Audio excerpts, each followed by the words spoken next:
In our series, Start the Party, we're talking about the promise Jesus made about getting the most out of life. A party starter is someone who makes an effort to celebrate, serve, or enjoy others in a way that adds value to life. When I was in middle school, I went to a private school for a little bit. There was a kid who made my life really hard. He always made fun of me for not being as well off as he was. No matter how hard I tried to wear brand new clothes, they were never good enough. Every day I had something on that he would point out in front of everybody. It really hurt. It made me feel like I was just, not good enough. I couldn't escape it. Students encouraged it. Teachers didn't stop it. I remember wishing that someone would help me just make it stop. Everyone needs help from time to time. And in our world, it can feel like someone is struggling and needs help everywhere we look. Your generation cares so much about causes and supporting those causes in an incredible way to be a party starter. Sometimes it can be hard to know how to help. Maybe you're overwhelmed by all the hurts in the world and you don't know where to start. Maybe you made an effort to do something and got discouraged when you didn't see a result. Maybe you choose not to act and hope someone else will help instead.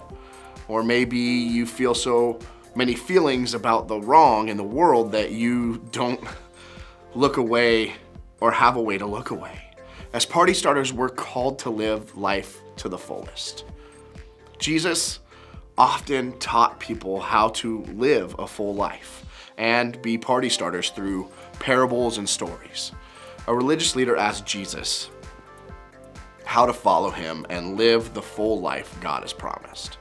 Because the religious leaders of the time knew the law so well, they thought they knew how Jesus would answer. But instead, Jesus said this: "What does the law of Moses say? How do you read it?"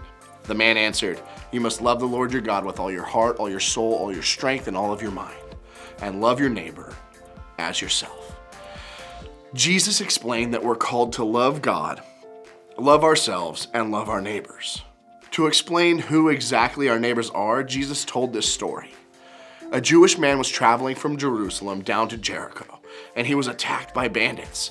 They stripped him of his clothes, beat him up, and left him half dead beside the road. People passed this wounded man and didn't even help, but then something incredible happened. Then, a despised Samaritan came along, and when he saw the man, he felt compassion for him. Samaritans at this time were disliked, overlooked, and left out by a lot of people, including the religious leaders that Jesus was telling the story to. Despite their differences, the Samaritan felt compassion for the man, and it motivated him to care for the man's wounds, transport him to an inn for rest, and pay for his care. The Samaritan did all of this because he loved his neighbor as he loved himself. When we love Jesus and follow him, we can start the party for anyone by loving them as a neighbor. A party starter uses what they have for the good of others. While we can't help everyone, we can choose to do what we can when we can help a neighbor in need. It's not about what we do, it's about seeing the need and being moved by compassion to meet that need. We can let God's Spirit lead us to love our neighbor as we love ourselves. The good news is that you have what it takes to be a party starter right now.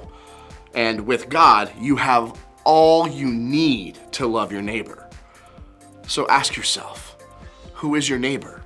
In other words, who are the people that you're around on a regular basis? What do they need? Where are they hurting, struggling, or just needing a little bit of help? What do you have to give? Let compassion move you to do something. There are so many things that we have that can help others. Think about the time, the resources, the money, the skills, the words, or the actions that you can give to help meet your neighbor's need. Some of you might be going through some really difficult things right now. What you need is for someone to be a neighbor to you. If that's you, that's okay. That's going to be all of us from time to time. The good news is that you're surrounded by people who want to be your neighbor here at Hope. You have a great leader and you have great volunteers to help start the party with you by jumping into your life and doing life with you. So I hope you'll consider opening up to those people today. Remember, a party starter uses what they have for the good of others. Like we said, the need around us can be extremely overwhelming.